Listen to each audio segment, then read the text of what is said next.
the company look like down the road. And because I think the company does things well, really hasn't still growing, really hasn't taken a hit during this downtime.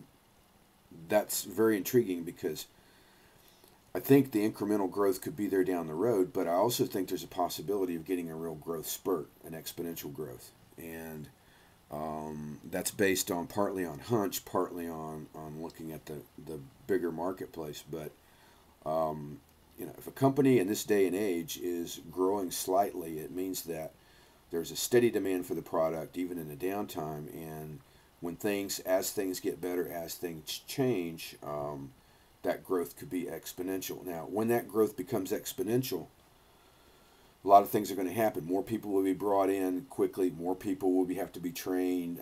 The inventory may have to be expanded and so forth. But perhaps the biggest key is how will the company be managed?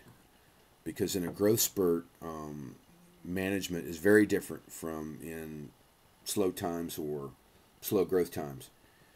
And the good news is that the company can actually take a major leap forward and potentially grow at more than 10% a year, maybe even more. The bad news is unless you prepare for that now, you won't be able to handle that. And that will create a series of problems within the company.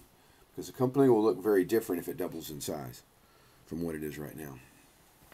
And I don't know if that's how you guys see it, but that's what I'm seeing kind of from my end there. So there's some really good news, but there's also some news that is saying that we need to fix the management issues before that real growth is going to happen there. So